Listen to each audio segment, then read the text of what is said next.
Today is the 21st of December 1995. My name is Marc Lemay. My colleague is Jerry Singer. We are here to interview Jean Kucher, who is a survivor of the Holocaust.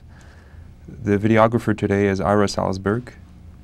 We're making this video under the auspices of the Montreal Holocaust Memorial Centre. The purpose of this interview is to add to the oral history of the Holocaust.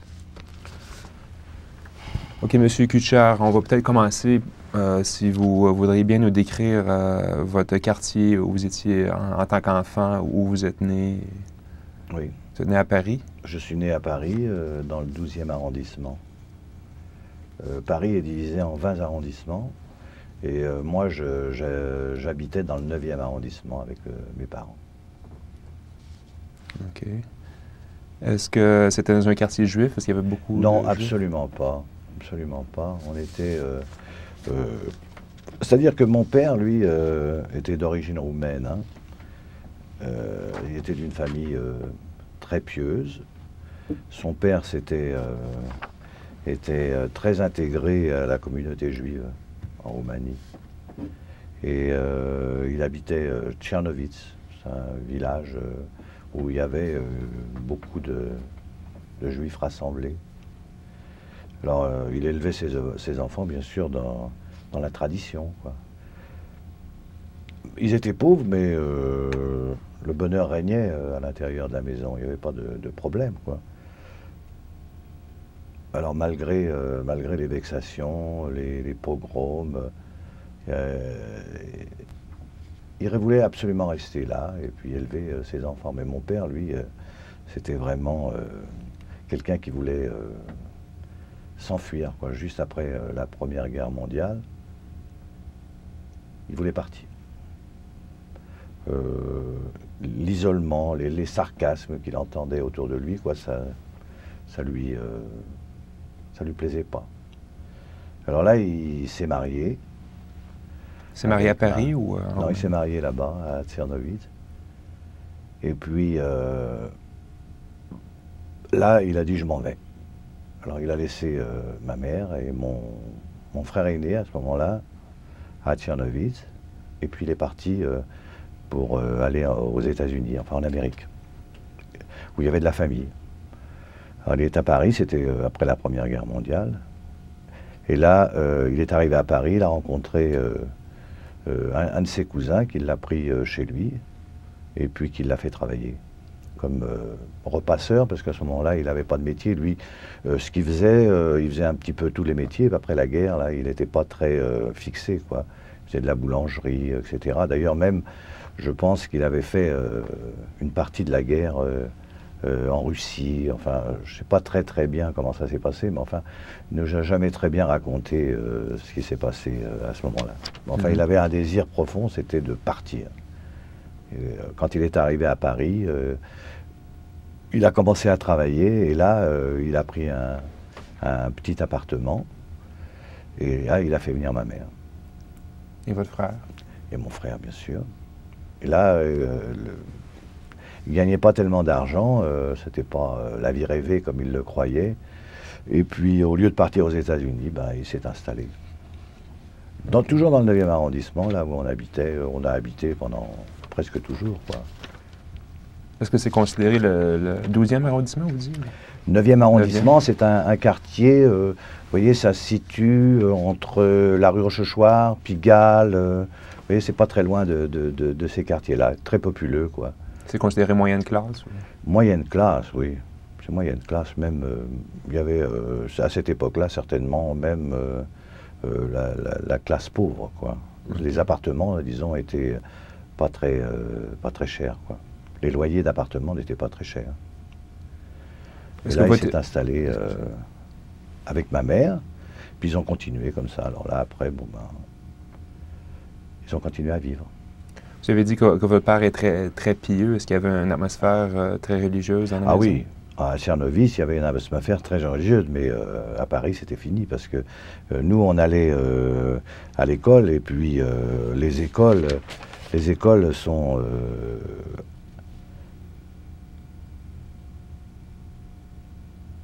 J'avais fait un petit topo, bien sûr, là, mais... Différentes écoles que vous êtes... C'est-à-dire que les écoles Les écoles publiques en France, elles sont toutes laïques. Il n'y a pas d'école où la religion est intégrée à l'école. Alors pour nous, la religion, c'était quelque chose qui... on fêtait bien sûr les fêtes principales comme Yom Kippour, etc., surtout ma mère. Mais nous, les enfants, on ne suivait pas du tout les traditions juives, sauf un peu, disons, comme ça, mais c'est pour nous, ça nous passait par-dessus la tête. On allait à l'école, on vivait dans la famille, mais la religion, pour nous, c'était vraiment quelque chose d'accessoire. Étiez-vous conscient dans vos amis qui étaient juifs, qui ne l'étaient pas, ou c'était pas du tout? C'est-à-dire que de temps en temps, à l'école, comme les gens, bien sûr, les élèves, tout ça, savaient que nous étions juifs, de temps en temps, il y avait quelques petites altercations, quoi, mais autrement, ça n'allait pas plus loin que ça, quoi. Ça, c'était pas très... il n'y avait pas de différence, disons. On était vraiment, vraiment, vraiment intégrés, nous. Les élèves le savaient comment que vous étiez juif? Par oui dire, vous savez. Oh, c'est des juifs, ceux-là, et voilà, comme ça, quoi. Okay. Mais autrement, absolument pas. On n'en a jamais souffert, quoi. Souffert vraiment en disant, oh, celui-là, c'est un sale juif, etc. Non, on ne peut pas dire ça. On était vraiment intégrés à la France, quoi. On était vraiment français, nous, on se considérait comme des Français. On ne se considérait pas du tout comme des immigrants venant d'un autre pays, etc. On était tous, on allait tous à l'école française, dans une école laïque. Et puis pour nous, la République, la France, tout ce qu'ils nous racontaient à l'école, enfin l'histoire de France, etc. Pour nous, c'était quelque chose de grand, quoi. On y croyait vraiment, quoi. Liberté, égalité, fraternité. Inscrit sur tous les frontons des mairies, pour nous ça signifiait quelque chose, quoi. On était vraiment français, quoi. Pour nous la notion disons de séparer juifs et français, il n'y avait aucun problème, quoi. Pour nous on était français, c'est tout. Ça a commencé à quel moment les premiers signes avant-coureurs de... En 1939. En 1939, là, il y avait... Vous aviez quel âge en 1939, j'avais 15 ans. Non, en 1939, j'avais 14 ans. Attendez. Vous êtes né le... 1926, j'avais donc 13 ans. 24 janvier 1926. J'avais donc 13 ans. Okay. C'est ça. Je savais maintenant, c'est tellement... Et j'avais 13 ans en 1939, et on entendait vraiment des bruits, quoi. On entendait tout ce qui se passait en Allemagne, mais comme ça, la télévision n'existait même pas. Disons, aux actualités télévisées, aux actualités de cinéma, plutôt, on passait des images, quand on allait voir un film, vous savez, en France, chaque fois qu'on passait un film, avant le film, il passait ce qu'ils appelaient les actualités françaises. Et dans les actualités françaises, il passait des images, quoi, des juifs qui étaient persécutés en Allemagne, etc. Mais pour nous, c'était vraiment quelque chose qui nous touchait, mais touchait comme tous les autres, quoi. Vous savez, ça nous faisait mal. Juif, d'entendre juif, on commençait quand même à voir qu'il y avait quelque chose qui était anormal, quoi. Sentiez-vous dans ces nouvelles-là, avant le cinéma, que c'était des nouvelles antisémitiques déjà, ou ils faisaient juste reporter en tant que nouvelle actualité? Est-ce qu'il y avait une espèce de propagande déjà? Mais c'est-à-dire en France même. Nous, en 1939, là, moi je venais de passer mon certificat d'études primaires. Alors à ce moment-là, en France, on passe son certificat d'études primaires. Et puis il y a 2 classes ensuite que l'on doit passer pour avoir son brevet élémentaire. Et puis à cette époque-là, je ne sais pas comment c'est maintenant, mais enfin à cette époque-là, c'était comme ça. Mais nous, on ne ressentait pas du tout le racisme, du tout. L'antisémitisme, pour nous, c'était vraiment quelque chose que l'on ignorait totalement. Il n'y avait absolument aucun antisémitisme à notre égard, quoi, jusqu'en 1939. C'est en 1939 que, là, on entendait des bruits de bottes. Parce que nous, on était une famille très unie, très très unis. On était vraiment en osmose tous, mes frères, vous savez, mon frère, moi je suis né en 1926, mon frère Max, mon frère aîné, lui, il est né en 1921. Mon autre frère est né en 1923, moi je suis né en 1926, vous voyez, on se rapprochait, on était très très près les uns des autres. Mon autre frère, il est né 2 ans après, ma sœur est née en 1931. Vous voyez, donc on était une famille, mon père, bon, il travaillait, il était tailleur à ce moment-là. Il avait une petite échoppe à lui, en 1939.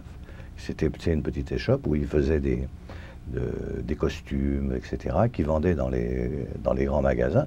Donc on était quand même une famille pas aisée, mais enfin, disons qu'on vivait très très bien. Et pour nous, on était très très très heureux, quoi, tous ensemble. Quand on a entendu à la déclaration de guerre, là, en 1939, c'est là qu'on a vu qu'il y a quelque chose qui commençait à arriver. Mais alors, le choc, le grand choc, pour nous, ça a été quand les Allemands ont envahi la France. Alors là, on n'y croyait pas, franchement, on était complètement perdus. Mais en tant que Français, pas en tant que Juifs, parce qu'à ce moment-là, puis là, quand les Allemands ont occupé Paris, sont entrés à Paris, moi j'étais avec ma mère, mon père et mon frère s'étaient engagés dans l'armée, ils avaient été, parce que comme roumains, parce qu'eux ils avaient gardé la nationalité roumaine, nous on était français de naissance, et en plus on avait été naturalisés à notre naissance. Mais tandis que mon père et mon frère, eux ils avaient gardé encore la nationalité roumaine, et puis ils s'étaient engagés aussitôt que la guerre avait été déclarée contre l'Allemagne, ils s'étaient engagés. Et ils avaient été versés dans le service auxiliaire. Alors moi, j'étais à Paris avec ma mère, il y avait mon frère, ma sœur, et puis mon frère Albert. Mon frère Albert, à ce moment-là, il avait 2 ans de plus que moi, donc il avait 15 ans, mais lui, on ne le voyait jamais. C'était un peu une tête brûlée, vous savez, quelqu'un qui n'obéit à personne, quoi. Il faisait vraiment... Alors lui, il était parti dans la nature. Quand les Allemands ont pénétré à Paris, on était tellement estomaqués, etc., qu'on ne faisait pas attention.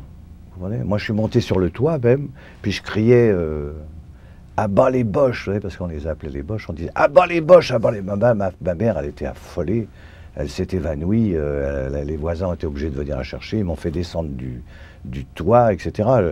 On était vraiment comme d'une surprise incroyable, mais pas en tant que juif, hein, en tant que français, quoi. Alors après, bon, ben, on les a vus défiler partout, comme ça. Puis là, ça a commencé. Là, vraiment, il y a eu la loi anti-juive, les lois anti-juives, où ils affichaient dans les rues que les juifs devaient porter l'étoile, etc. Alors là, ça nous a... Ah, juifs, on est juifs. Alors là, vraiment, on ne voyait pas du tout ce que ça... la signification que ça avait pour nous, mais là, on a commencé à comprendre. Là, nous, on avait décidé de ne pas porter l'étoile, mes frères, sauf ma mère, mais parce qu'elle avait peur, puis il y avait mon petit frère Teddy, et puis ma sœur, ils allaient toujours à l'école. Moi, j'avais passé mon certificat d'études en 40, là, en 39, quand les Allemands sont rentrés. Je continuais à aller à l'école, mais pas tout le temps, pas toujours. Tandis que mon frère et ma sœur, eux, ils y allaient à l'école, donc ils étaient obligés de porter l'étoile. Alors, bien sûr, quand ils arrivaient à l'école, etc., les autres élèves les regardaient, mais ce qu'il y a, c'est qu'ils ne les regardaient pas méchamment. Ils détournaient plutôt le regard, vous voyez. Peut-être, je sais pas, ils sentaient comme quelque chose qui n'était pas normal, quoi. Est-ce que vous sentiez la même chose, vous, sans oui. porter l'étoile? Non, nous, on était considérés, disons, dans la rue, par les gens qu'on connaissait, etc. On sentait qu'il y avait quelque chose qui ne collait pas, mais ils ne venaient pas vers nous en nous disant « faites attention », etc. Vous savez, c'était comme une sorte de gêne, quoi.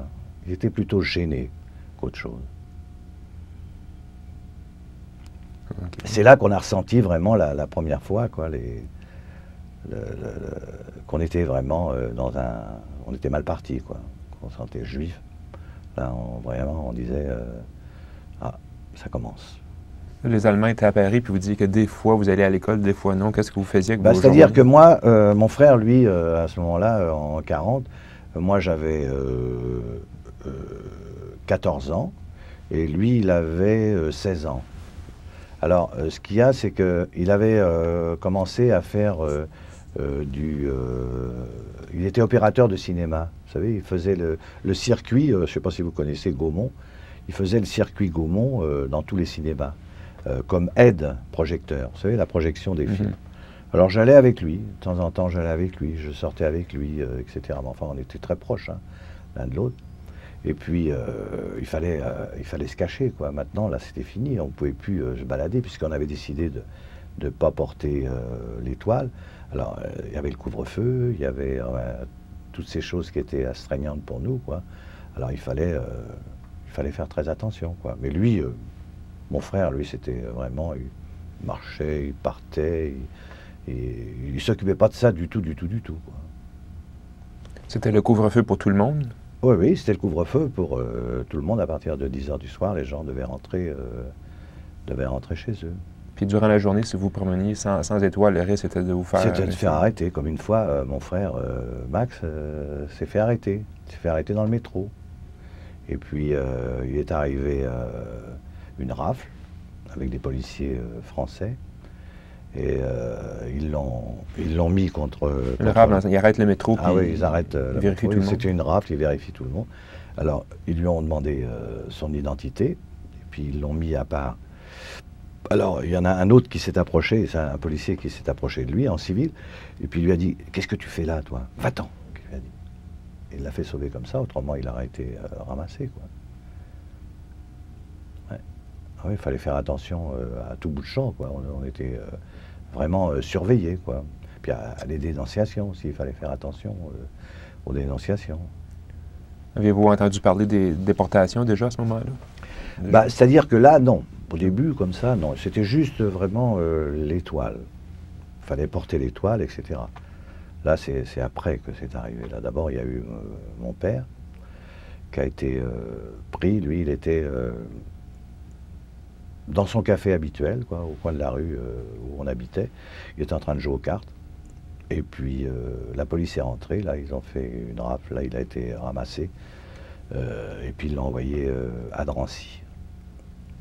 Alors ma mère, là, à ce moment-là, est venue le voir, etc. Mais il commençait déjà à être malade. Ça, c'était en 1941.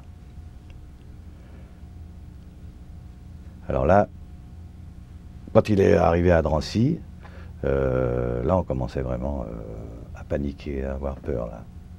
Puis là, pour nous, ça a été un choc, quoi, bien sûr. Un très, très gros choc de savoir que notre père était... emmené, quoi, à Drancy. Et après, quelques temps après, il y a mon frère qui s'est fait arrêter aussi. Dans la rue, aussi. Mais lui, c'est une autre...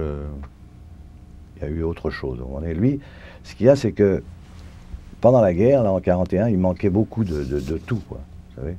Alors, ce qu'il avait, il s'était mis en rapport avec des amis à lui, et il partait dans la campagne ramasser les bouteilles vides.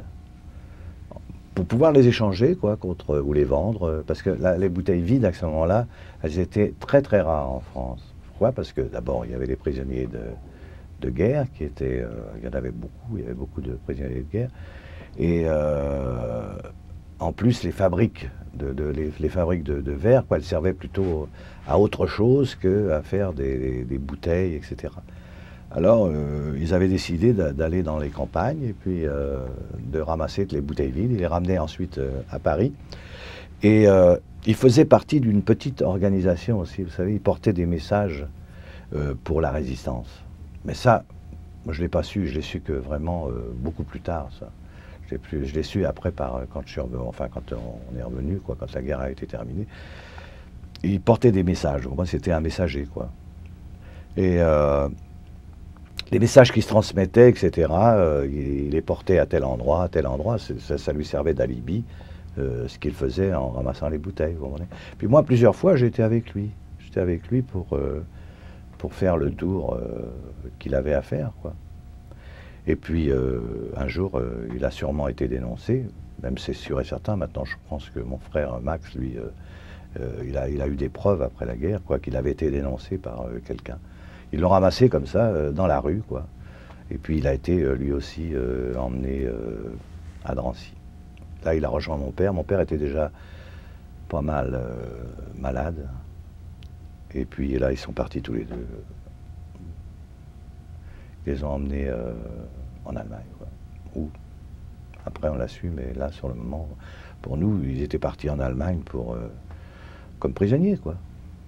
Comment est-ce que vous saviez qu'ils étaient à Drancy? Est-ce qu'ils vous l'ont dit? On a amené votre père et votre frère là, ou vous l'avez su comment? Ah non, non, je l'ai su, on l'a su tout de suite. Le lendemain, on l'a su qu'il avait été arrêté, bien sûr, dans le café, les gens. Mais amené où? Ils vous l'ont dit? À Drancy, oui, oui, Oui. puisque ma mère, elle a pu aller le voir. Ah, OK. Elle a pu aller le voir, elle lui a amené des affaires, elle lui a amené du ravitaillement, etc. Mais il est resté, ils sont restés comme ça quelques mois, hein. 2-3 mois, je crois, parce que la preuve, c'est que mon frère Albert lui a été pris 3-4 mois après, puis il était encore là à Drancy. OK. Il n'était pas encore amené directement en Allemagne, mais il était malade. Il toussait, il avait quelque chose à la poitrine, etc. Puis là, après, ils sont partis tous les deux, là. Là, c'était en 1941. Puis vous, qu'est-ce que vous faisiez à ce moment-là? Là, j'ai continué, moi. J'ai continué à ramasser les bouteilles, etc. Jusqu'en 1942, bien sûr, il fallait vivre, hein. Il y avait mon frère Max, lui, mon frère aîné, qui lui était coiffeur et qui travaillait sous un nom d'emprunt. Il travaillait comme coiffeur. C'était les seuls argents qu'il pouvait ramener à la maison. Alors moi, en même temps, ça servait. Ce que je faisais en plus, quoi, ça servait à pouvoir nous nourrir. Donc, lui, à ce moment-là, c'était vous, Max, et avec votre mère. Ouais, c'est ça. Puis j'avais aussi une petite amie, là, Christiane, d'ailleurs c'est ma femme maintenant, qui, elle, nous ravitaillait aussi. Elle nous ravitaillait en provisions, quoi. Elle n'était pas juive. Et, elle me faisait venir au marché, parce qu'elle faisait les marchés. Elle me faisait venir au marché, puis elle me donnait des sacs à provisions que je ramenais à la maison. Parce qu'on ne pouvait pas se ravitailler, quoi, normalement, parce qu'on n'avait pas assez d'argent. Bien souvent, on mangeait très, très, très chichement, hein. Des fois, un bol de café au lait avec du pain, et puis c'est tout, hein, c'est tout ce qu'on avait à manger dans la journée. Alors, quand le ravitaillement comme ça arrivait, avec ma petite amie là, qui nous le donnait, c'était pour nous une joie, hein. Alors ça a duré, on vivotait comme ça jusqu'en 1942. Vous avez rencontré Christiane avant 39 ou c'est-à-dire que c'était déjà, oui, on avait déjà enfin on était amis, quoi, plus ou moins, on sortait le soir ensemble, etc. Oui, oui, je l'avais connue avant en 39, quoi, juste un petit peu avant que l'Allemagne, que les Allemands rentrent en France. Votre frère Max, vous disiez qu'il travaillait avec un nom d'emprunt. Un nom d'emprunt. Avez-vous un nom d'emprunt, vous aussi? Ou... Non, moi, j'avais pas de nom d'emprunt, jamais. J'ai toujours utilisé mon nom, moi. Mon frère, lui, il était obligé parce qu'il travaillait dans une boutique avec des gens qui l'avaient pris, lui, puis il était coiffeur. Et lui, ce qu'il y a, c'est que mon frère, c'était particulier, mon frère Max, lui, il a quitté l'école très jeune et il a commencé à travailler, parce qu'il aimait ça, comme coiffeur, chez mon oncle. Mon oncle tenait une petite échoppe de coiffure. Puis il a commencé à apprendre, il était apprenti coiffeur, et puis il a continué comme ça, et puis il est devenu coiffeur, quoi. Lui, il était quand même un peu plus âgé, quoi, que nous. Il faut faire attention à ce moment-là de ne pas être dénoncé, c'était le C'est ça, il était sous un nom, il l'appelait jamais par son nom, quoi. Mais quand il sortait, il avait ses papiers sur lui, il n'avait pas de faux papiers, disons. Il avait ses papiers à lui, mais quand il était dans la boutique, on ne prononçait jamais son nom, quoi. Il avait un nom d'emprunt. OK, puis qu'est-ce qui s'est passé après la prochaine phase? Voilà, là, c'était le drame. Là, en 1942, là, en septembre 1942, là, il y a des policiers qui sont venus frapper à notre porte. Et puis, c'était la grande, c'était avant la grande rafle, là, qu'il y a eu la grande rafle du Vel d'Hiver. La grande rafle du Vel d'Hiver, elle s'est passée le 25. Mais là, c'était le 23. D'ailleurs, je vous ai donné un document. Vous avez lu peut-être le document? Non. Le document? Est-ce que vous avez lu le document, là? Ça, je l'ai découvert après, ce document, très récemment. Très récemment.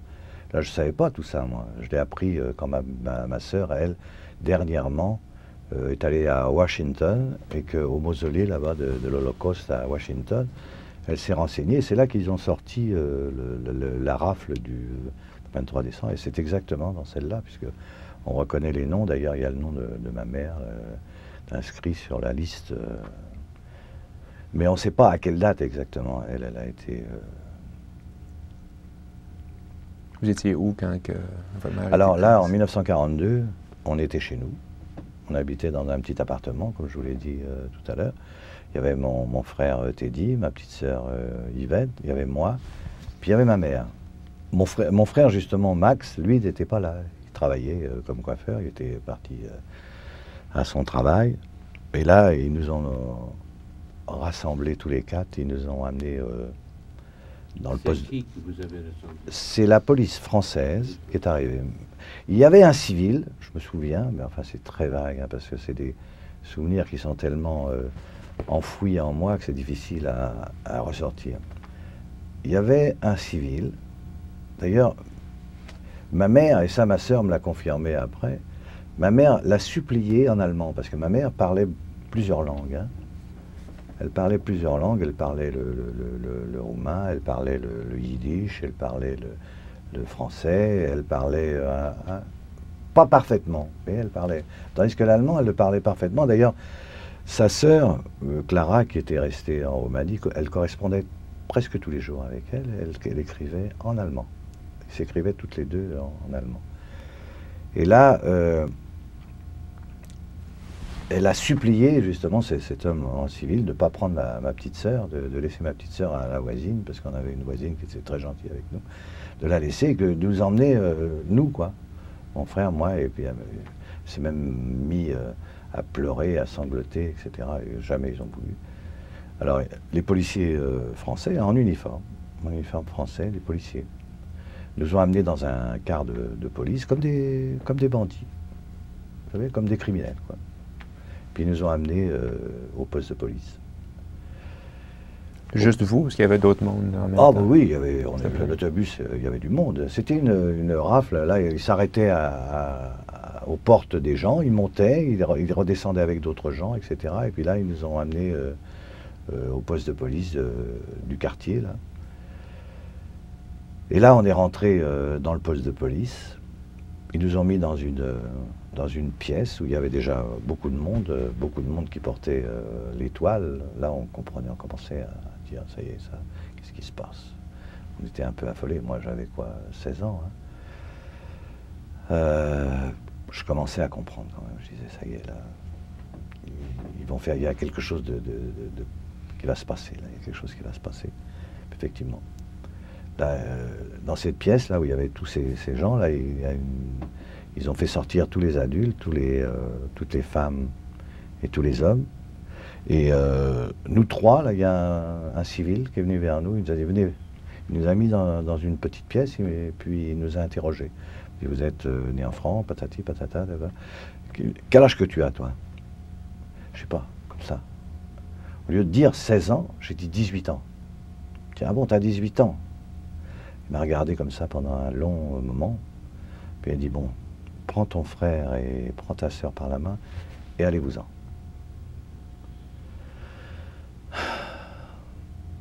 Avant de ça, là, il y avait ma mère, quand on était tous réunis dans la pièce, là, tout ça, elle était venue vers moi, comme j'avais quand même 16 ans, hein, pour elle, j'étais quand même presque adulte, quoi.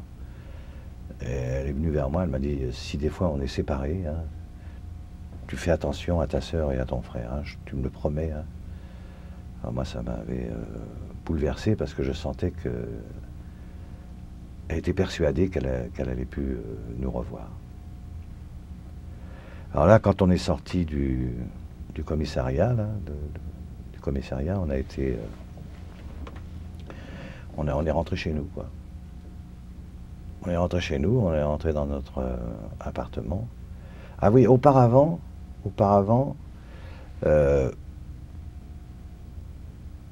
il y a eu un petit truc, c'est que quand on est resté dans l'appartement, ma mère, elle n'avait pas de vêtements, elle n'avait rien du tout. Ils nous avaient pris comme ça, hein, sans nous dire prenez ci, prenez ça, etc.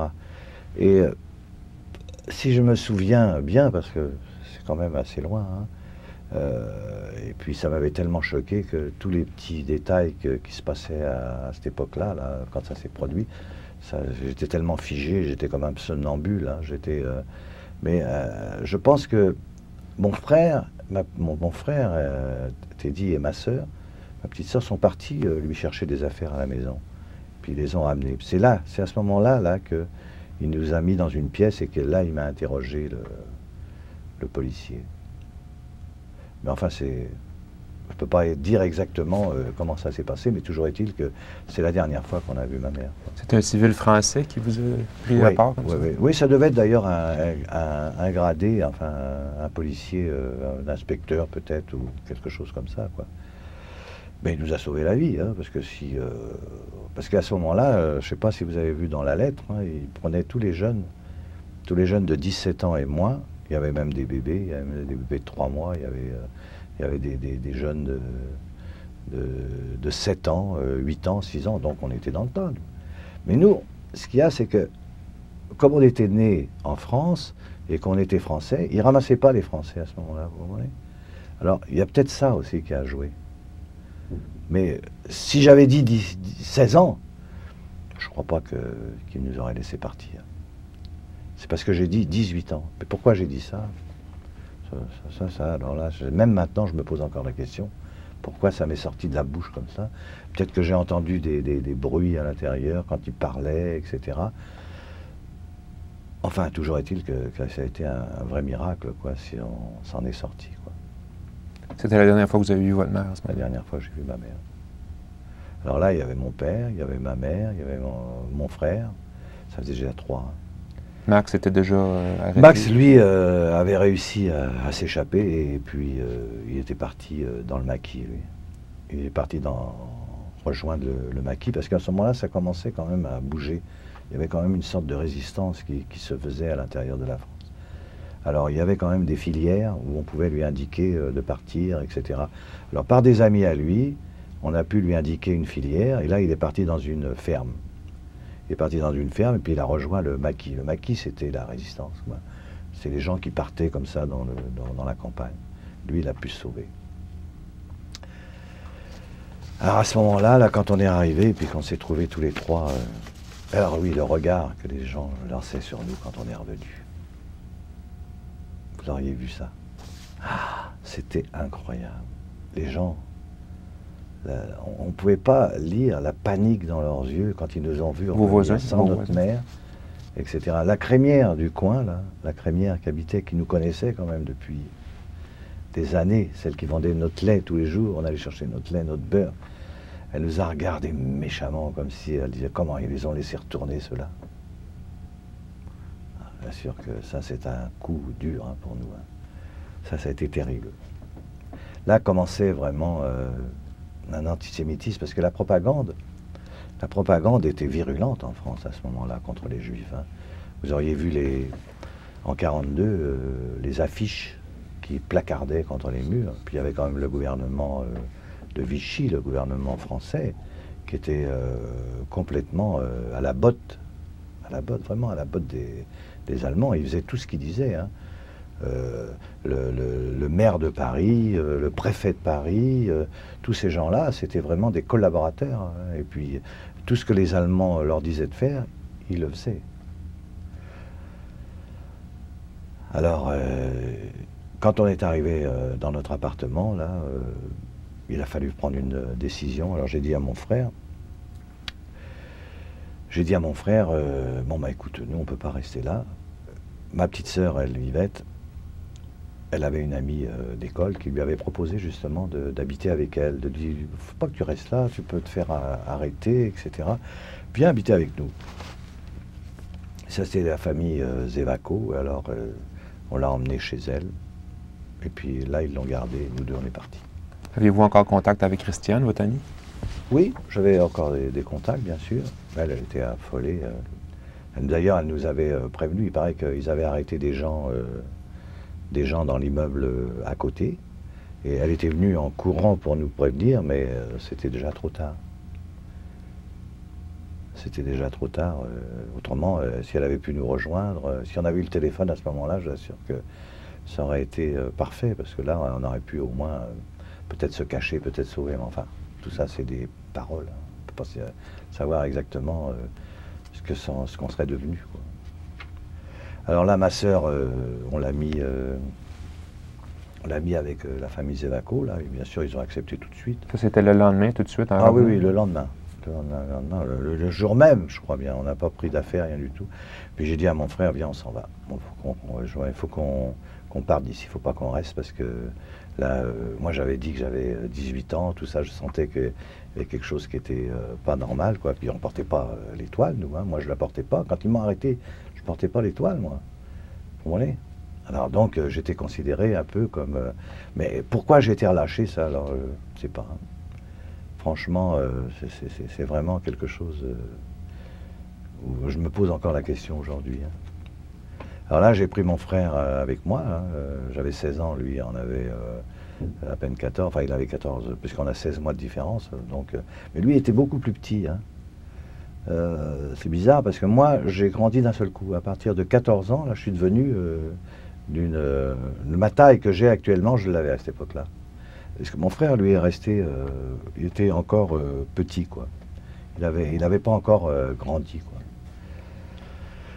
Alors on est parti. Alors là, on n'avait pas d'argent, on n'avait rien du tout.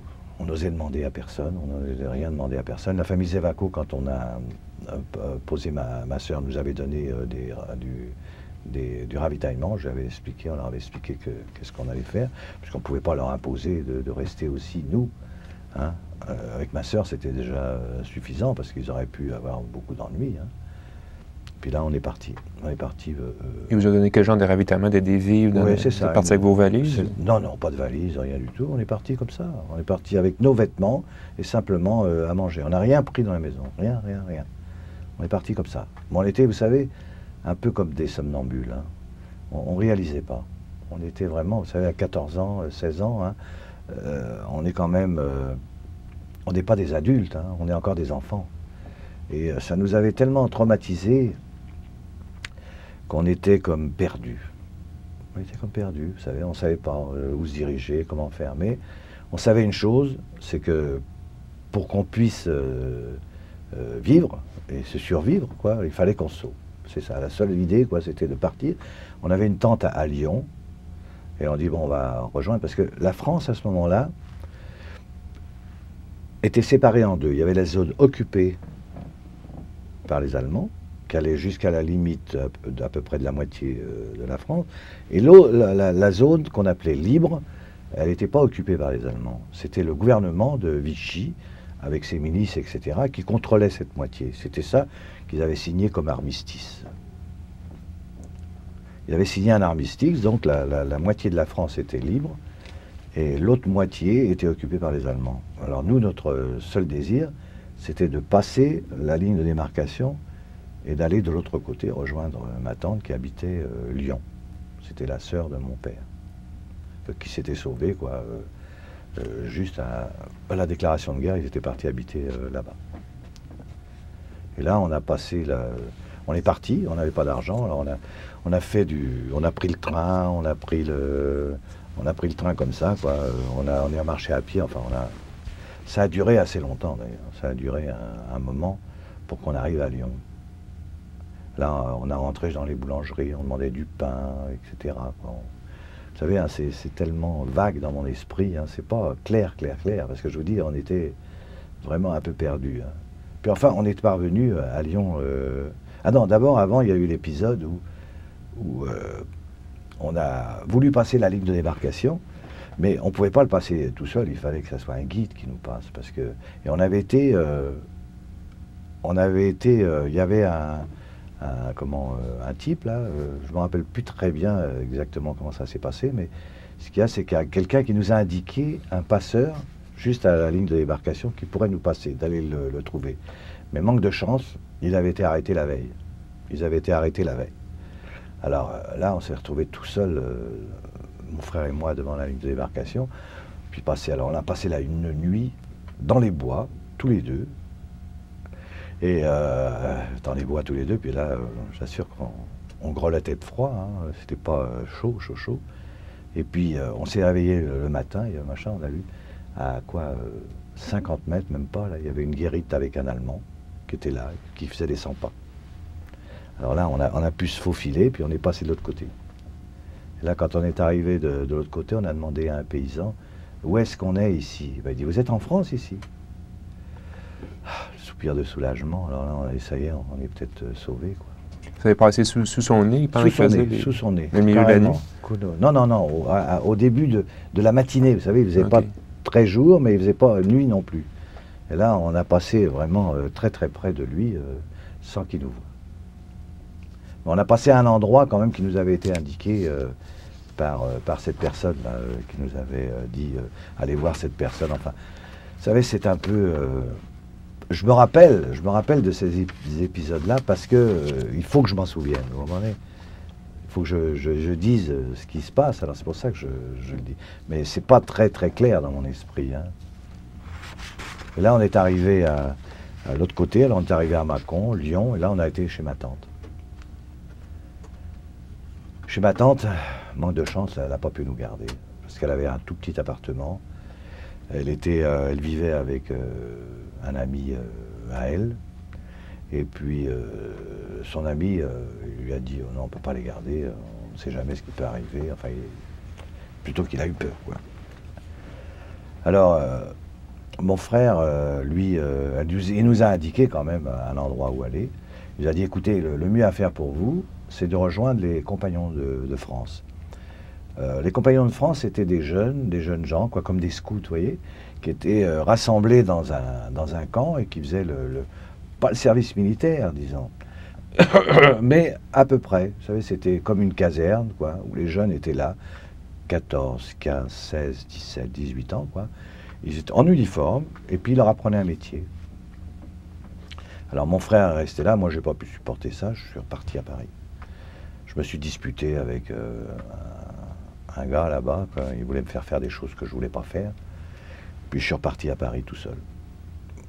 Et je suis revenu à Paris exactement comme j'étais venu. Vous êtes rendu comment à Paris? J'ai repassé la ligne de débarcation exactement au même endroit. J'ai refait le trajet. Là j'avais de l'argent à ce moment-là. J'ai pu prendre le train et puis je suis arrivé à Paris. Mais toujours sans étoile, sans rien du tout. Hein. J'étais comme je vous dis, j'étais comme un somnambule. Je me rendais pas compte de rien, je me rendais plus compte du danger, etc. Je voulais faire un écran, vous comprenez, de ce qui s'était passé. Alors ça fait que tout m'était pas égal, mais j'étais comme indifférent, quoi. Comme indifférent. Alors je suis revenu à Paris, et puis là, je suis allé à l'appartement. Mon frère, bien sûr, Max, n'était pas là. Je suis rentré dans l'appartement, puis là j'ai commencé à vivre. Là j'ai vu Christiane. Là. Alors, à cette époque-là, déjà, elle commençait à être malade. Elle avait été soignée par un médecin, et ce médecin-là, vous savez, à ce moment-là, il n'y avait pas beaucoup de médicaments, les médicaments étaient très mauvais, puis elle était malade. Bon, enfin, on continuait quand même à se voir. Moi, j'habitais dans l'appartement, et puis j'ai trouvé un travail dans un magasin, dans un grand magasin, comme vendeur. Et puis je travaillais là. Je travaillais comme vendeur dans ce grand magasin. Et la crémière du coin, est-ce qu'elle vous a vu revenir? La crémière du coin, bien sûr qu'elle m'a vu revenir. Oui, absolument. Elle m'a vu revenir. Tout le monde m'a vu revenir. J'allais comme si rien ne s'était passé. J'allais chez moi, etc. Et puis tout le monde me regardait. Et puis, de quelle façon ils vous regardaient? Indifférent, comme si je n'existais pas. Comme si je n'existais pas. Je pouvais aller... D'ailleurs, je ne rentrais plus à chercher mon lait là non plus. Je passais quand même un peu, disons, pas en me cachant, mais disons, je ne m'arrêtais pas exprès pour qu'elle me voie, quoi. Vous comprenez ? J'étais toujours quand même sur le qui-vive. Hein. Je faisais attention à tout ce que je faisais, etc. J'étais prudent, quoi. Très prudent même. D'ailleurs, Christiane me le disait. Elle me disait, fais attention, tu peux te faire arrêter à tous les moments. Elle ne vivait pas. Enfin, toujours est-il que je travaillais dans ce magasin et là, ils ont décrété que le service obligatoire. Le service obligatoire, c'était le STO, service du travail obligatoire, c'était des jeunes gens, tous les jeunes de 16, 17, 18, jusqu'à 20 ans peut-être, je ne sais pas. Il les regroupait en échange des prisonniers. C'était une loi qui était passée entre les Français et les Allemands, comme quoi autant de jeunes iraient en Allemagne travailler, autant de prisonniers français entreraient chez eux. Alors là, ils ne prenaient pas de gants, hein. Ils ne disaient pas, toi, tu machin, ils ne nous envoyaient pas de lettres, etc. Là, ils rentraient dans le magasin, ils rassemblaient tous les jeunes et puis ils les prenaient. C'est comme ça que ça s'est passé avec moi. Je ne sais pas si ça s'est passé comme ça. Est-ce que votre employeur à ce moment-là savait que vous étiez juif? Non, pas du tout. Personne ne savait que j'étais juif, voyons. Personne, je ne portais pas l'étoile. Alors donc, ils ne pouvaient pas savoir que j'étais juif. J'avais pas une apparence de juif, j'avais rien, j'étais comme ça. Je gardais mon nom à moi, Jean Kutcher, etc. J'étais embauché comme ça. Et puis, ce qu'il y a, c'est que là, ils ont pris en otage les directeurs, etc., qui étaient beaucoup plus âgés, avec leurs femmes et leurs enfants, et ils nous ont dit que si on ne revenait pas le lendemain, parce qu'ils nous ont permis d'aller chercher quand même nos affaires, quoi, pour pouvoir partir, c'est eux qui partiraient à notre place. Alors là, bien sûr, j'étais obligé d'y aller. Alors là, on est parti, on était à peu près, nous, dans le magasin, à ce moment-là, une dizaine. Ils nous ont rassemblés dans un camp où on était très nombreux, beaucoup de jeunes qui étaient là. Et puis là, ils nous ont dirigés sur l'Allemagne. Mais avant, il y a eu la visite médicale, parce que tout le monde passait à la visite médicale pour pouvoir dire, bon, bah, ceux-là, ils sont corrects, etc. Et puis moi, je suis passé devant le campement, là où il passait la visite médicale, et moi, je n'ai pas passé une visite médicale. Parce qu'il ne passait pas tout le monde. Il y avait tellement de monde qu'il passait... Il y en avait certains qui passaient la visite médicale, d'autres qui ne passaient pas la visite médicale, etc. Vous comprenez ? Alors ça fait que moi, je suis passé comme ça. Là, ils n'ont pas vu que j'étais juif, parce que comme j'étais circoncis, ils auraient pu très bien me poser des questions à ce sujet, quoi. Ils auraient pu me dire comment ça se fait, etc. Puis là, j'aurais peut-être été arrêté. Puis là, je suis arrivé en Allemagne à ce moment-là. Quand je suis arrivé en Allemagne, avec le train, là, ils nous ont triés, ils nous ont mis chacun de côté, puis ils ont dit, bon, toi, tu vas là, toi, tu vas là. Moi, je me suis retrouvé sur une péniche, comme matelot. J'avais jamais été matelot de ma vie, j'avais rien, mais ils m'ont mis sur une péniche. Pourquoi? C'était le sort, quoi. C'était le hasard, certainement. Et là, je me suis retrouvé avec un capitaine et puis un matelot. Un matelot qui était hollandais. Et puis là, on a commencé à naviguer, à transporter de la marchandise, transporter du charbon, on transportait toutes sortes de matériaux, quoi.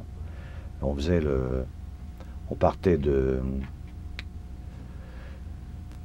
on faisait le Rhin, on faisait l'Ems, on allait jusqu'en haut, jusqu'à Duisbourg, on allait on faisait tous les machins. Puis là, bien sûr, c'était quand même en 43, 44, hein, ça commençait à bombarder dur, hein. Il y avait beaucoup de bombardements. Alors, il y avait beaucoup de péniches qui étaient coulées, etc. Et puis, je continuais, quoi, à naviguer quand même, quoi. Voilà. Vous attendiez les bombes tomber autour de vous, oui, ça, tous les jours? Bombes, etc. J'en entendais, hein, des bombes tomber, oui. Ouais. Il y a même... je m'excuse. Est-ce qu'on peut arrêter pour juste une minute? Oui. Quand vous voulez, moi.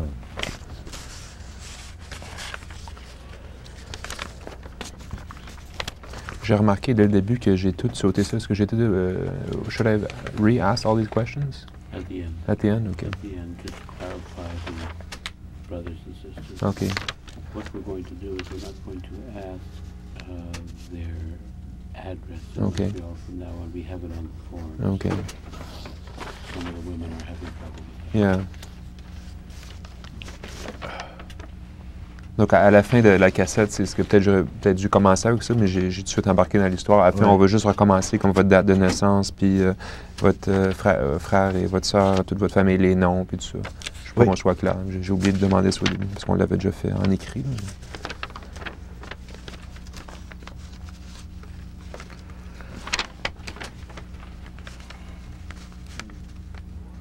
This tape seems to be jammed. Should I Just continue with the one. continue with one tape? Oh, it's going Oh, on. yeah. Just one more minute.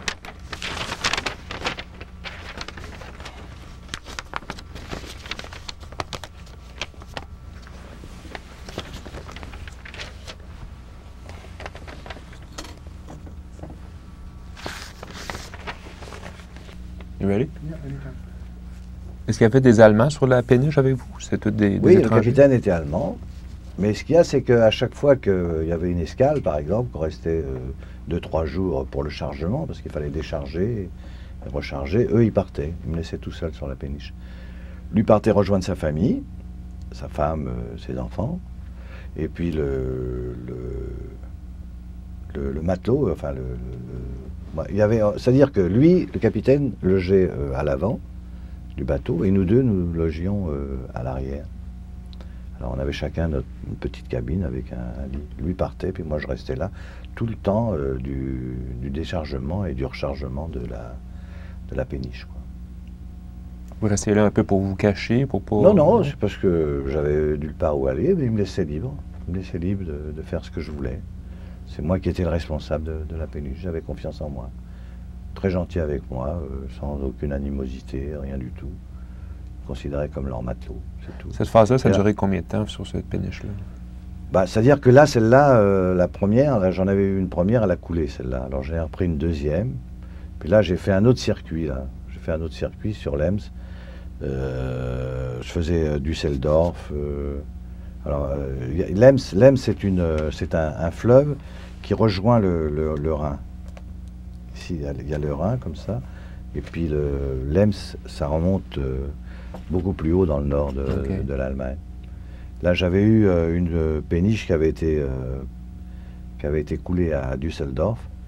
Et puis là, il m'avait remis sur une autre péniche avec un autre capitaine. Et là, j'avais un matelot plus dur, là. Un matelot qui était, je ne sais pas s'il n'était pas autrichien ou quelque chose comme ça, enfin, assez âgé. Et puis avec lui, j'avais beaucoup plus de mal qu'avec le premier, quoi. Puis le capitaine aussi était beaucoup plus dur. Mais là, ça n'a pas duré longtemps parce que c'était dans les derniers temps avant qu'on soit délivré, quoi. Alors, en tout, ça a duré combien de mois à peu près? Là? Oh bah là, Une- ça a une duré, chanson. c'est pas difficile, hein, 44, 1 an, plus d'un an, Un an. plus d'un an. Mais là, je correspondais pas du tout, hein, avec personne, puisque mon frère, etc., j'avais perdu mon frère de vue. Mon frère Teddy, lui, était resté au Compagnon de France. Alors là, pendant 1 an, j'ai perdu complètement de vue tout ce qui se passait en France, hein. Je correspondais pas du tout avec personne. Dans 1 an, avez-vous su qu'est-ce qui se passait avec la guerre, à part Non. des bombardements qui... Les bombardements, s'intensifiaient? c'est tout. Mais autrement, pour moi, j'avais qu'une hâte, quoi, c'est que la guerre se termine, parce qu'on entendait quand même des bruits en disant que les Alliés, l'armée américaine était rentrée en guerre, etc. Enfin, ça commençait, quoi, à bouger, là. On disait, ils gagneront jamais, mais eux, la propagande, hein, qui donnait. Moi, j'étais plutôt, disons, j'étais pas, si vous voulez, dans un milieu où je pouvais entendre des choses, parce que d'abord, j'étais toujours sur l'eau, hein. La radio, bon voilà, à la radio, j'entendais, mais enfin, je parlais allemand. Hein, j'avais appris quand même pas mal avec le matelot, etc. Donc même, disons que je comprenais l'allemand au début. Mais comme mes parents, à moi, entre eux, parlaient le yiddish, hein, et puis c'est une langue quand même qui ressemble pas mal à l'allemand. Nous, bien sûr, on faisait semblant de ne pas comprendre, parce qu'ils se disputaient quand ils se disputaient, par exemple, ou quand ils criaient sur nous, ils te parlaient qu'en yiddish, mes parents. Ils ne parlaient pas autrement qu'en yiddish, pour pas qu'on comprenne, mais nous, on comprenait. Puis ça m'a donné quand même des notions d'allemand, quoi, parce qu'il y a beaucoup ça se ressemble beaucoup, il y a beaucoup de mots. Et quand j'ai été en Allemagne, là, franchement, je me suis mis à parler comme un Allemand. J'avais exactement l'accent allemand, et puis je parlais comme un Allemand. C'est un Alors, effort conscient. ça m'a servi beaucoup. Alors bien sûr, j'entendais plus de bruit qu'un autre qui ne comprenait pas. J'écoutais la radio, etc. Et puis j'entendais qu'il y avait quand même une peur qui commençait à venir chez eux, en disant ça y est, là, parce que les bombardements, il y en avait. Moi, à chaque fois que j'allais dans un port, il y avait un bombardement. Il y a même une fois, je suis arrivé dans un port, c'était à Düsseldorf, là, justement, où ils ont commencé à bombarder la ville. Alors là, c'était terrible. Alors moi, j'étais au bord, mais je crois que je vous l'ai dit la dernière fois déjà, l'entretien. Hein. Répétez-le, c'est une bonne histoire. Ouais, j'étais au bord de la péniche. Là, bien sûr, comme d'habitude, ils étaient partis, le matelot et le capitaine. J'étais tout seul sur la péniche. Mais là, il y avait vraiment... moi, parce que habituellement, comme ça, quand il y avait des bombardements, je restais. Hein, je n'allais pas du tout à l'abri. Je restais sur la péniche. Je me sentais mieux, quoi. Alors là, ils ont lancé, quand il y avait un bombardement comme ça, ils lançaient comme un brouillard artificiel. Mais là, on voyait rien. C'était vraiment un brouillard opaque, vous savez, très épais. Alors là, ça bombardait terriblement, et puis j'ai dit, ça y est, là ils vont toucher la péniche. Là, je commençais à avoir quand même peur. Alors je suis monté de la péniche sur le bateau, hein, par l'échelle. Puis je suis arrivé sur le bateau, mais là, il y avait tellement de brouillard qu'au lieu de prendre la passerelle pour aller à terre, je me suis trompé de côté, puis plof, je suis tombé en plein entre le bord du quai, quoi, et le paquebot. Mais il y avait juste un espace pour moi, puis j'étais tout habillé, j'avais mes bottes, j'avais mon manteau, etc. Puisqu'il commençait, c'était, je crois, au mois de janvier, donc c'était pas chaud, hein. Je suis tombé juste au fond, j'ai donné un petit coup de pied, et puis par miracle, je suis remonté à la surface. Puis là, je me suis à côté au paquebot, et puis j'avais mon pied comme ça sur le quai, puis je me suis mis à crier. En allemand? Oui. Alors il y a des gens des soldats allemands qui surveillaient le coin, quoi, qui m'ont entendu. Et là, ils m'ont lancé un câble que j'ai pu m'attacher autour de moi, là, juste en dessous des bras, et puis ils m'ont hissé. Les bombes tombaient encore? Ah oui, ça bombardait, mais plus loin. Ça bombardait dans la ville, quoi. Parce que nous, on était au bord de l'eau, et puis ça bombardait dans la ville. Alors là, ils m'ont amené dans une petite guérite, ils m'ont déshabillé complètement, et puis ils m'ont essuyé, ils m'ont frotté, ils m'ont donné une serviette, et puis là, après, ils m'ont emmené dans l'abri souterrain, quoi. L'abri, le bunker. Alors j'étais dans l'abri tout le temps, tout le monde venait me regarder, tout le monde me regardait comme ça, puis j'étais nu, hein. J'avais pas de machin sur moi du tout. J'avais une frousse, c'est qu'ils voyaient que j'étais circoncis, enfin. Et puis là j'ai été vraiment encore une fois sauvé, quoi. Étiez-vous encore à ce moment-là, dans ce que vous dites, une espèce d'état de somnambule un peu différent? Tout le temps, jusqu'à la fin, là, j'étais pas moi-même, hein. J'étais vraiment comme une personne un peu tête brûlée, vous savez, hein. On m'aurait dit, par exemple, bon, bah, demain matin, là, tu t'en vas, tu retournes en France, etc. Je serais parti comme ça, naturellement, je serais reparti en France, à pied, même s'il avait fallu. Non, j'avais subi un choc, quoi. Je me sentais, disons, je me sentais un peu responsable de ce qui était arrivé à ma mère, vous comprenez? Je la laissais tout seul, comme ça, et puis partir, prendre mon frère et ma soeur par la main, et puis partir. Pour moi, ça a été quelque chose qui reste même encore maintenant. On va dire que ça s'est parti complètement, c'est pas vrai. C'est comme... enfin, j'arrive pas vraiment à saisir comment que ça a pu arriver, quoi. Parce qu'on peut pas s'imaginer de voir sa mère comme ça. La séparation que ça peut causer, c'est vraiment un traumatisme, quoi. Et je suis tout le temps resté comme ça. Et quand est arrivé justement les Alliés, là, quand ils sont arrivés, là, on était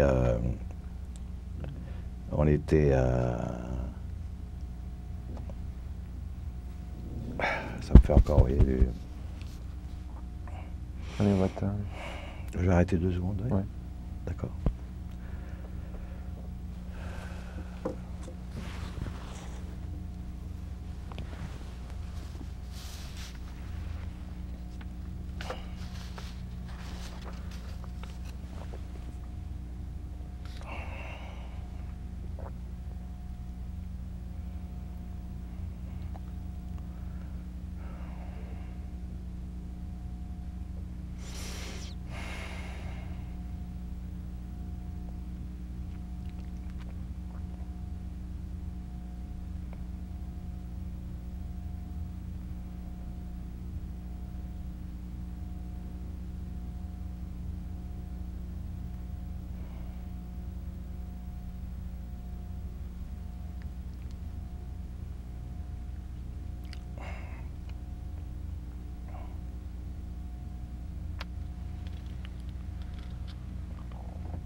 Bon, oui. Combien de temps après cet épisode-là de vous faire tirer de l'eau, est-ce que vous avez entendu l'arrivée des soldats alliés? Bah là, nous, on était au bord, enfin, sur le fleuve, là, sur l'Ems. Et puis, on était dans un petit village, pas loin d'une ville, là, c'était, comment ça s'appelait Duisbourg. Duisbourg, c'est une petite ville, mais c'est un grand port, quoi. C'est un des grands ports allemands. Mais nous, on était dans un petit village, on était réfugiés là, et on était là, ça bombardait, ça c'est c'était en mars 1945 déjà, vous voyez, alors donc il y avait déjà plus d'1 an qui était passé, quoi, que j'étais là. Là, il est arrivé, là, d'un seul coup, on a vu des tanks arriver, quoi, des gros tanks, là, des tanks Sherman, qui sont arrivés sur Duisbourg. Là, il y avait eu un bombardement effrayant, hein. Ça bombardait de tous les côtés, Et puis nous, on était réfugiés dans ce bunker, là, avec il y avait 3-4 étrangers, qui étaient aussi certainement des prisonniers, etc. Puis j'avais 3 Français avec moi qui étaient là. Alors on était dans ce bunker, là, c'était un petit bunker, c'était pas un gros abri. Est-ce que c'était des Français qui étaient sur le même programme d'échange? Oui, c'est ça, des STO aussi, on se rencontrait de temps en temps, comme ça, sur les péniches. Alors on allait boire un café, etc. On sortait, on discutait ensemble. Et là, on avait été ce jour-là pris, et là, les bateaux, tout ça, ne circulaient plus parce que l'avance alliée commençait à arriver vraiment, là. Malgré tout, la propagande disait qu'ils gagnaient, hein, mais on voyait bien que c'était pas vrai, que là, maintenant, ça commençait. Alors, quand les Alliés sont arrivés, on a dit, ça y est, mais eux, les Allemands qui étaient à l'intérieur avec nous, ils nous prenaient... ils voulaient absolument nous garder, qu'on s'en aille pas, qu'on reste avec eux pour leur servir de garant, quoi, parce qu'ils nous soignaient comme des cacs en pâte, vous savez. Ah oui, oui. Pour eux, on était vraiment leur talisman, vous savez, il fallait pas qu'on s'en aille. Bien souvent, avant, là, dans le village où on était, là, ils nous demandaient de ne pas partir, de rester avec eux, etc. Alors, et on est resté effectivement avec eux. Et là, justement, là, je vous disais, comme je vous disais la dernière fois, c'est des Canadiens qui nous ont livrés. Quand on a entendu parler français, on a été tellement étonnés. On a dit, mais c'est des Français, c'est pas possible. Alors là, on est arrivé devant eux, on a commencé à parler avec eux, ils nous ont interrogés, qu'est-ce que vous faites là? Ben voilà, parce qu'ils ne savaient pas qu'est-ce que c'était le service travail obligatoire, etc. Eux, ils arrivaient directement d'Angleterre, hein, ils ne pouvaient pas savoir. Alors on leur a tout expliqué. Et puis là, ils ont commencé à faire sortir les Allemands, mais ils parlaient en anglais, ils parlaient en français, mais ils ne parlaient pas allemand. Alors j'ai commencé à traduire un peu avec eux, comme je connaissais l'allemand. J'ai commencé un peu à traduire en disant, bon, sortez, etc., mettez-vous ici. Ils ont séparé les jeunes des plus vieux, etc., pour voir s'il n'y avait pas des soldats qui avaient jeté leurs uniformes, etc. Et puis, ils nous ont interrogés. Moi, je leur ai servi d'interprète. Alors, je suis resté quelque temps avec eux, comme ça, en leur servant d'interprète. J'essaie d'imaginer la scène ici, c'est que vous étiez dans le bunker, vous avez entendu parler français, là, vous avez ouvert la porte. Ouais. Puis, Non, pas ouvert la porte, non? parce que la porte était... vous savez, un bunker, c'est un abri souterrain. C'est une casemate, dans le fond, vous savez, c'est très, très épais de murs, mais on voit quand même à l'extérieur, vous savez. On voit à l'extérieur. Quand on a vu que c'était pas des Allemands, on est sortis à ce moment-là. Vous voyez, bien sûr, ça tirait dans tous les sens, mais... Nous, quand on a vu les Américains ou les Anglais arriver, pour nous, c'était la délivrance, vous comprenez? Je ne sais pas si vous pouvez vous imaginer, pas s'imaginer ça, c'est vrai, quand on n'a pas subi. Quand on n'a pas vu ça, c'est une telle, vous savez, c'est une telle joie de voir la délivrance arriver que on a peur de rien, même si les balles, elles tracent, etc., même si on sort quand même. Quand on a entendu parler français, là, on était sidérés, vous savez. On disait, mince, les Français qui sont là, c'est pas vrai. Mais non, mais c'était l'armée canadienne qui était là, qui nous a délivrés. Est-ce qu'ils pensaient que vous étiez allemand au premier coup d'œil? Non, parce qu'on a crié, nous sommes Français, nous sommes Français. Okay. Quand on les a entendus, c'est une Jeep, ils étaient dans une Jeep, il y avait un lieutenant, il y avait 3 soldats, et ils parlaient tous français entre eux. C'était Canadiens français. Alors quand on a entendu parler français, on dit on est français, nous aussi, on est français, nous aussi, vous comprenez? Alors quand on est arrivé près d'eux, là, c'est là qu'ils ont commencé à nous interroger, et puis nous demander comment ça se fait que vous êtes là, et que ça veut dire, etc. Vous êtes des prisonniers de guerre. Alors on a dit non, on n'est pas des prisonniers de guerre, on a été requis pour le service obligatoire, etc. Alors là, ils m'ont mis une sorte d'uniforme, ils m'ont habillé avec un uniforme, puis ils m'ont gardé avec eux pendant 1 mois à peu près. Qu'est-ce qui est arrivé aux Allemands qui espéraient de... Alors là, justement, je servais d'interprète. Alors je leur ai expliqué qu'on avait été bien traités par ces Allemands et que ce qu'ils désiraient, c'était la paix. Et c'est vrai, ils voulaient la paix. Ils en avaient assez de cette guerre, etc. Tous les jours, ils nous le disaient, qu'ils en avaient assez d'Hitler, qu'ils en avaient assez de ce régime idiot, etc. Bien sûr. Ils n'allaient pas dire le contraire. Non, pendant tout le temps qu'on est resté avec eux, et même avant d'ailleurs, ils commençaient vraiment à se lasser, quoi, en avoir assez de cette guerre, quoi. Mais surtout avec tous les bombardements qu'ils subissaient, hein, il n'y avait plus rien de debout, hein. Tout était détruit, les villes massacrées, vous auriez vu ça, c'était incroyable, quoi. Alors, il y a beaucoup de tués, hein, beaucoup de civils qui étaient tués, hein. Alors, ils en avaient assez, quoi. Alors là, on a commencé à ils n'avaient plus rien à manger, il n'y avait plus rien du tout. Alors, ils commençaient à les ravitailler. Alors, pour les ravitailler, qu'est-ce qu'il fallait faire? Il fallait distribuer le ravitaillement par priorité, bien sûr, aux enfants, etc. Alors, on avait rassemblé les enfants dans une école, et puis les mères venaient dans l'école et puis on leur donnait leur ravitaillement, etc., quoi.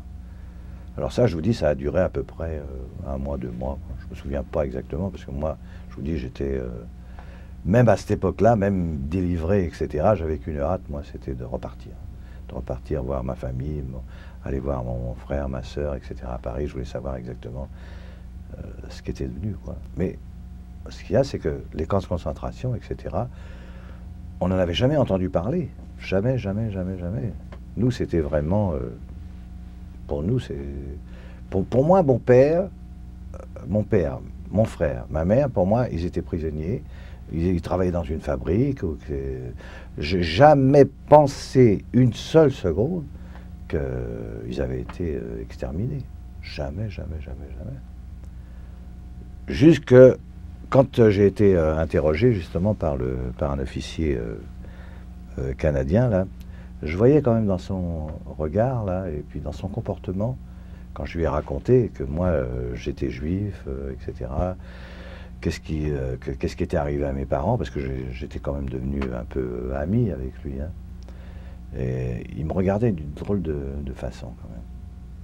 Alors, je n'y faisais pas trop attention, mais enfin, il m'a jamais dit qu'il y avait des causes. Lui, il devait le savoir.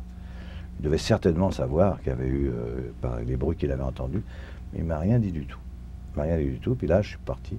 J'ai pris il y avait un convoi militaire qui repartait sur la France, quoi. Alors là, je suis reparti avec le convoi militaire et je suis arrivé à Paris. Et là, c'est là que j'ai trouvé mon frère, ma sœur, qui habitait à ce moment-là chez les évacos. Et là, c'est là que j'ai appris, on a appris que... Par qui? Comment? Ah bah là, tout le monde le savait, là. Les trains commençaient à arriver avec des prisonniers de guerre qui avaient entendu parler des camps d'extermination. Il y avait même des gens qui avaient été dans les camps qui commençaient à revenir. Ils avaient découvert les charniers, ils avaient découvert... là, c'est là que j'ai appris. C'est là que j'ai appris que les camps d'extermination existaient. Alors là, on a patienté, on a dit, bon, on va revoir quand même. Peut-être qu'ils vont revenir, parce qu'il y en a qui revenaient quand même. Et puis, là, j'étais tellement fou, furieux. Mais alors là vraiment, j'étais pris... alors là, je suis parti, je me suis engagé dans l'armée. J'ai dit, je vais retourner là-bas, faire un... Je savais pas... vraiment, franchement, je savais plus du tout ce que je faisais, là. Alors, je me suis engagé dans l'armée. Et puis, là, il y a un médecin militaire qui m'a interrogé, parce qu'il voyait que j'étais dans un état un peu pas normal, quoi. Puis là, il a commencé à m'interroger. Puis là, ils n'ont jamais voulu que... Ils m'ont pris, je me suis engagé dans l'armée, mais ils n'ont jamais voulu que je parte en Allemagne. Vous envoyez où? Alors là, je suis parti faire mes classes au Maroc. Ils m'ont envoyé très loin. Ça, c'est fin 45? Oui, ça c'était en avril 45. La guerre n'était pas encore terminée contre l'Allemagne, parce que la fin de la cessation de la guerre, ça a été en août 45. Alors, moi, je voulais absolument retourner là-bas, mais ils m'ont dit non, non, il n'y a rien à faire. Et là, ils m'ont envoyé au Maroc faire mes classes, quoi. Alors, j'étais incorporé au 2e SPAI marocain. Et puis là, j'ai fait mes classes, et puis... quand ils ont demandé des volontaires pour partir en Indochine, je me suis porté volontaire. Avez-vous abandonné l'espoir de revoir vos parents et votre frère? Là, j'avais abandonné complètement l'espoir. Ouais. Parce qu'il n'y avait rien à faire. Ils étaient parvenus dès les premiers les premiers temps, quoi.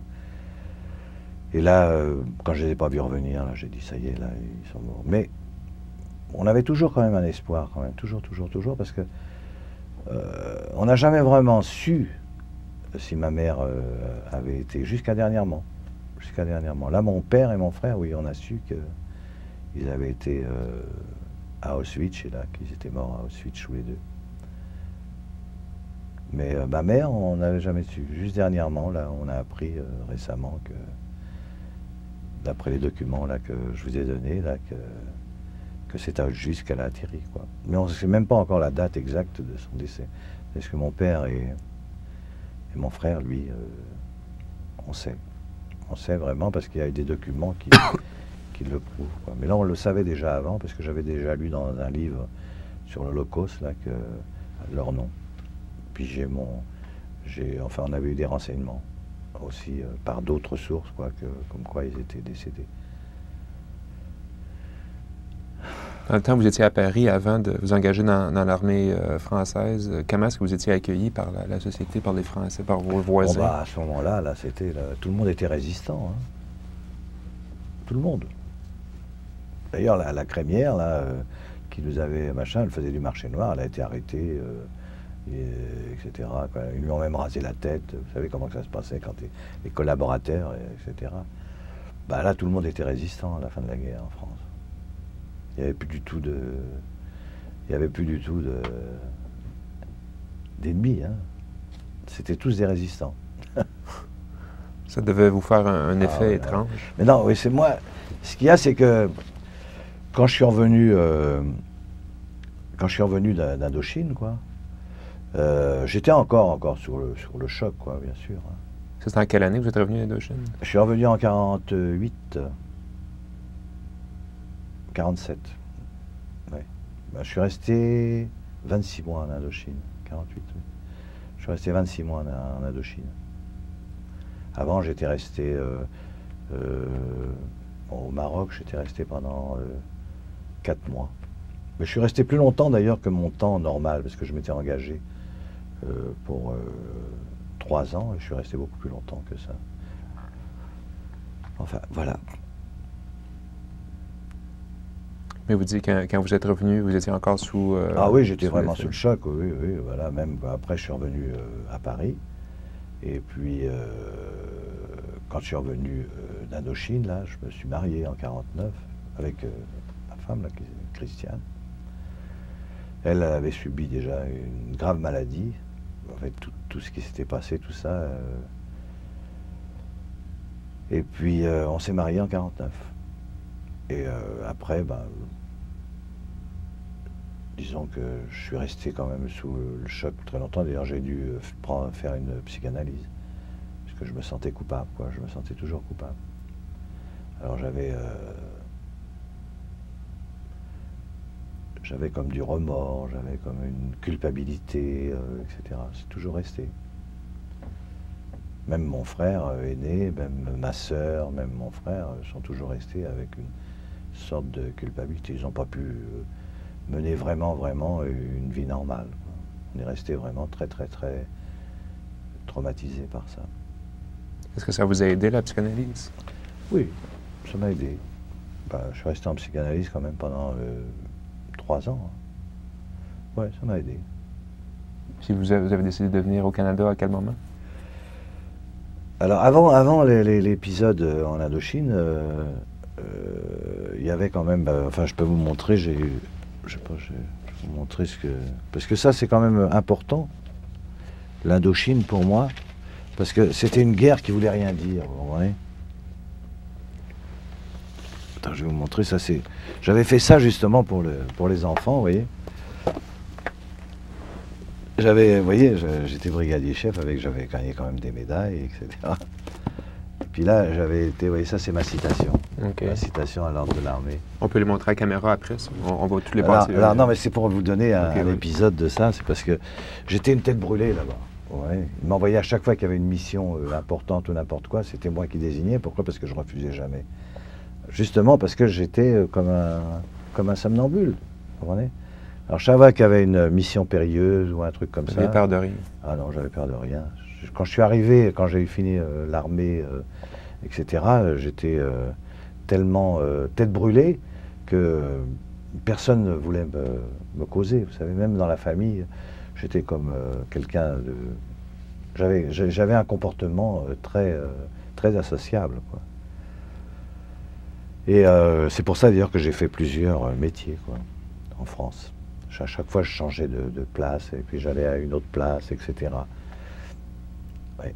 Alors ça, c'est ça que ça m'a amené, quoi, le comportement vraiment un peu anarchique, quoi, que j'avais. C'est pour ça d'ailleurs que j'ai été obligé de faire une psychanalyse, parce que là, je m'en sortais pas, quoi. Et puis, vous avez fait plusieurs emplois. Comment vous êtes venu à venir au Canada après? Oui, alors là, ce qu'il y a, c'est que au fur et à mesure, quoi, que je progressais dans ma situation, parce que je suis devenu directeur d'une succursale de concessionnaire en France, ma sœur, elle, il y a un épisode quand même qu'il faut que je vous raconte, c'est que ma sœur, une fois partie de chez les évacos, après la guerre, elle a été habitée avec mon frère, Max, et son épouse, puisqu'ils se sont mariés en 47. Mais enfin, ça n'allait pas très bien. Ça n'allait pas très bien. Elle avait quand même aussi un comportement un peu cavalier, quoi.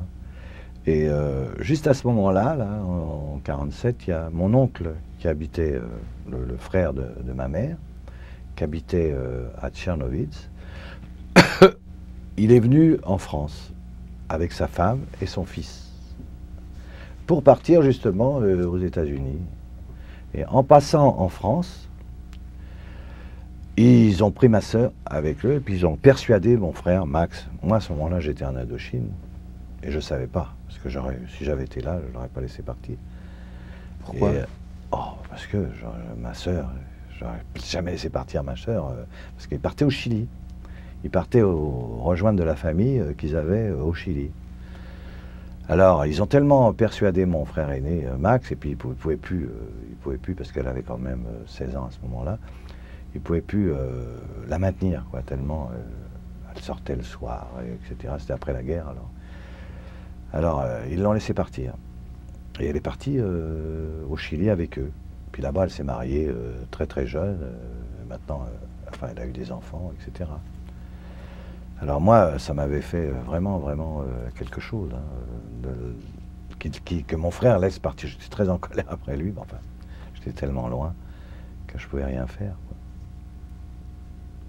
Elle est toujours au Chili aujourd'hui? Non, non, non. Là, elle est revenue maintenant. Alors justement, alors au Chili, là, il y avait, sous le régime Allende, avec les communistes, là, ils s'étaient installés là-bas depuis quand même un certain temps. Elle avait des enfants, elle avait déjà trois enfants à ce moment-là. Ils sont venus habiter à Montréal. Et là, quand ils ont été à Montréal, ils ont demandé à mon frère Teddy de venir habiter avec eux pour prendre un petit garage. Un garage. Alors, mon frère est venu. Il a pris un garage, justement, un petit garage, une concession Renault, boulevard Lévesque, là, ici, là, à Saint-Vincent-de-Paul. Et ça a commencé à prospérer. Alors, moi, comme j'étais gérant d'une succursale Renault, justement, d'un concessionnaire Renault, mon frère m'a demandé de venir le rejoindre. Moi, je n'avais pas du tout envie de venir. J'étais venu déjà au mariage de ma nièce, là, de ma nièce Nicole, enfin de ma petite nièce. Je voyais le climat qu'ils faisaient ici, tout ça. Moi, j'étais bien, je gagnais bien ma vie, hein, très très bien ma vie. Et puis, il m'écrivait. Alors, j'ai dit, bon, bah, enfin, j'ai cédé. J'ai dit, bon, d'accord, on va y dire. Alors, on est parti, ma femme et moi. Moi, ma femme et moi, nous n'avons pas d'enfants. Ma femme a été opérée. Elle a été opérée d'une grave opération. Elle ne peut plus avoir d'enfants. Elle ne pouvait pas avoir d'enfants. Alors, ce qu'il y a, c'est qu'en France, quand mon frère était là, bon, on avait presque adopté, quoi, mes deux nièces, c'est-à-dire ces deux filles. Elles étaient comme nos enfants, quoi. Alors, elle ne pouvait pas s'y faire. Hein. Pour elle, c'était ses enfants, quoi. Elle avait vécu toujours avec eux.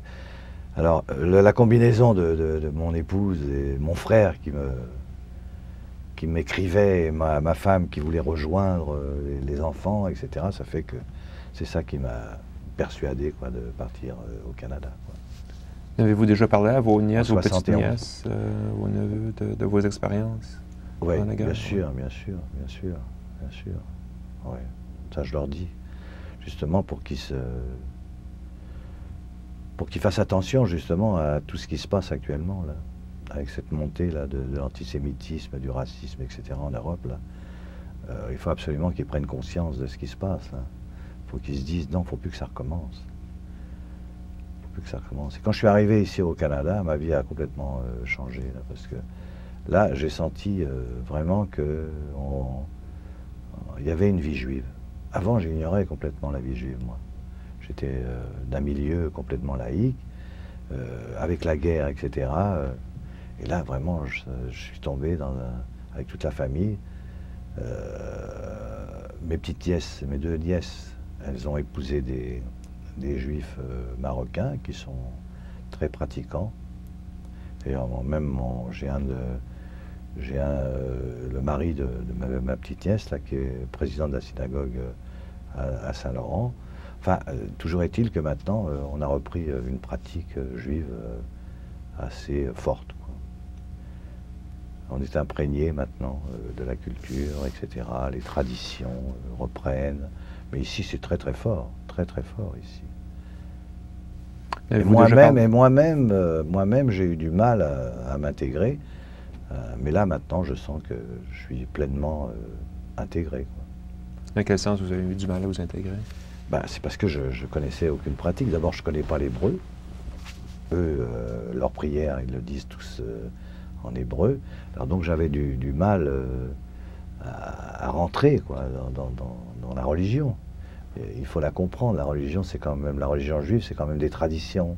C'est beaucoup de respect, beaucoup la famille, etc. Moi, je n'ai pas été habitué à ça. Alors, j'avais beaucoup de mal à m'intégrer à ça. Mais maintenant, ça y est, là. Avez-vous déjà parlé en public de vos expériences durant la guerre? Non, c'est la première fois. Il n'y a qu'une fois que j'ai fait un petit vidéo pour ma petite nièce, là, ma petite nièce qui avait fait une sorte de commémoration à l'école où elle était, quoi. Alors elle m'avait demandé de faire un petit vidéo, quoi. Ça avait duré 20 minutes et puis elle l'avait donné à voir aux élèves de la classe. D'autres questions? On va juste récapituler. Monsieur Jean Kutscher, votre date de naissance? 24 janvier 1926. Et puis, juste pour qu'on soit clair dans votre fratrie, vos frères, vos sœurs, vous avez 4 frères? Oui, j'ai mon frère Max, okay, qui est né en 1921. C'est l'aîné? L'aîné. J'ai mon frère Albert qui a été déporté, qui est né en 1923. J'ai moi qui est né en 1926, mon frère qui est né en 1928, Teddy. Puis ma sœur qui est née en 1931. Ma mère est née en 1998. Le jour, on ne sait pas. Puis votre père? Mon père est né à peu près... il est né aussi en 98. Okay. Bon, je vous remercie beaucoup, mes Jean Kutscher. Aujourd'hui, c'était Marc Lemay et Jerry Singer. Puis M. Kutscher nous a parlé de ses expériences durant l'Holocauste. Cette entrevue va être déposée dans les archives du Montreal Holocaust Memorial Center. Merci beaucoup. Merci beaucoup, monsieur. On peut passer les photos. Le nom et... Ça, c'est mon grand-père, Salomon, qui vivait à Tchernobyl. C'est le père de mon père, mon grand-père. Je ne l'ai pas connu. Il était juif de Tchernobyl. Évidemment. I don't know if you can do anything with this. Okay. Ça, c'est la seule photo, vous voyez, qui nous reste de mon père et ma mère ensemble. C'était pris quand? C'était avant la guerre, juste avant la guerre. Okay. Ça, c'est à gauche, là, le plus grand, c'est mon frère Max. À côté, là, c'est ma petite sœur, Yvette. À côté, c'est mon frère Albert, qui a été déporté. À côté, mon petit frère Teddy et moi. Nous sommes tous les 5, là, à un camp de vacances. C'est la seule photo, d'ailleurs, qu'on a pu avoir, où on est tous les 5 réunis.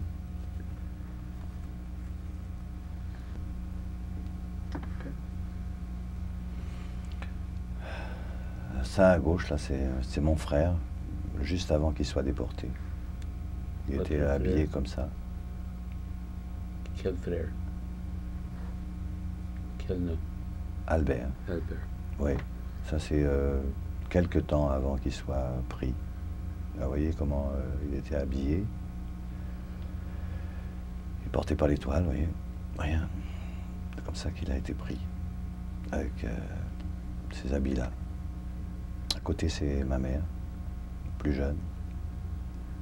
Ma mère Sophie, elle aussi, qui a été déportée.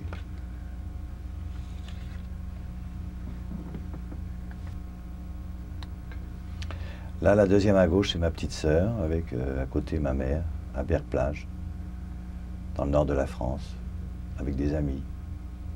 Là, c'était l'insouciance, là, c'était, vous voyez, le sourire.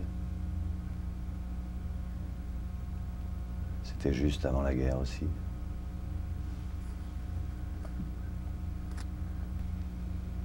Oui, là aussi, c'est en vacances, vous voyez. Mon frère, mon petit frère, ma sœur et ma mère. Juste à peut-être 2-3 ans avant la guerre. Alors, on parle toujours de guerre, mais il y a comme ça que je peux me souvenir. Et les photos. Oui. Ça, c'est ma sœur. Ça, c'est mon frère aîné, Max, juste après la guerre, quand il vient d'avoir son premier enfant, Gérard.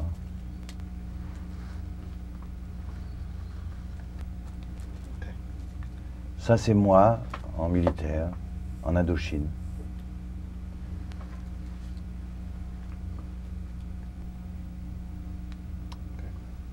À l'extrême droite, là, vous voyez ma sœur, avec un bébé dans les bras, avec son fils et toute sa famille, les 8 enfants, sa femme, à Jérusalem, il est rabbin.